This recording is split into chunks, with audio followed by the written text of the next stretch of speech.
Welcome করছি ওয়ার্ডস two লিভের clip চ্যানেলে। Subscribe করুন, বেল আইকনে হিট করুন এবং জলদি জলদি শিখতে থাকুন।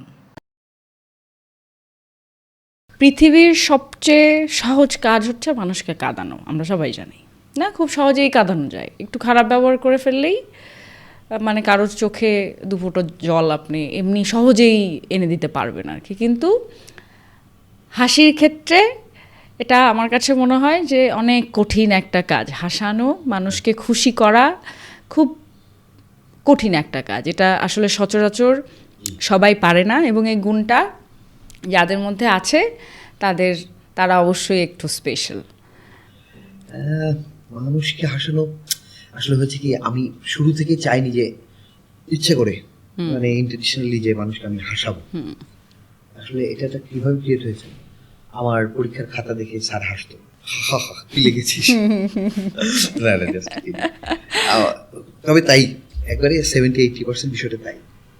মানে ধরেন আমি কি উত্তর দিয়ে ফেলতাম, স্যার হাসতো। তো এবং আমি মাঝে মাঝে আমি ইচ্ছা করে কিছু একটা এরকম করতাম।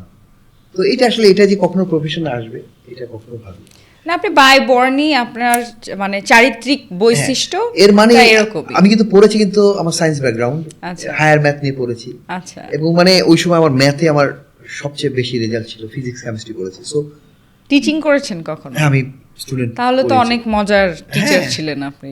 টিচার ছিলাম, মানে কি বলবো, আমি টিচার অবস্থায় আমার কিছু একটা অভিজ্ঞতা শেয়ার করি। আমি যখন ইন্টারমিডিয়েটে পড়ি তখন আমি কিন্ডার গার্ডেনের স্টুডেন্ট পড়াতাম। এমন হয়েছে যে স্টুডেন্ট ভাত খাচ্ছে না, আমার পিঠে উঠে সে ভাত খাবে। এবং টিচারের মা আমাকে এমন রিকোয়েস্ট করে বলল যে দেখো, তুমি তো ভাইয়ের মতো, ও তোমাকে মামা বলে, ও কোনোভাবে ঘোড়ায় না চড়ে খাবে না। ওকে করেছি, কিন্তু আমি কিন্তু আবার খুব সিরিয়াস, কারণ ওর রোল 51 থেকে প্রথম ধাপে 17 আসলো, পরের বছর 7 না 5 রোল চলে আসলো। আমার জায়গায় ঠিক আছে। তারপরে যেটা হলো, আমি যখন ফার্স্ট ইয়ারে অনার্স ফার্স্ট ইয়ারে, তখন আমি একটা গার্লস কলেজের মেয়েকে পড়ালাম, গার্লস স্কুলের পিএন গার্লস। তো প্রথম দিন পড়ালাম, আমি কিন্তু খুব টিচার, আমার বাবা টিচার ছিলেন। তো আমি এমনি সময় মেয়েদের দিকে তাকালেও, বান্ধবীদের দিকে, বা একটা হয় না ওই সময়টা প্রেম করার একটা স্টুডেন্ট, আমার কিন্তু ইয়াং যথেষ্ট, মানে ধরে 9-10-এ, কিন্তু আমি টিচার। তো যাই হোক, প্রথম দিন পড়ালাম, দ্বিতীয় দিন পড়ালাম, তৃতীয় দিন দেখি যে আমার টেবিলটার মাঝখানে বোর্ড দিয়ে পার্টিশন করা। আচ্ছা, মানে টেবিলে ও পাশে স্টুডেন্ট, এ পাশে আমি, কিন্তু মাঝখানে বোর্ড দিয়ে আটকানো। মানে আমার পা যেন আপনার পা মানে টাচ না করে।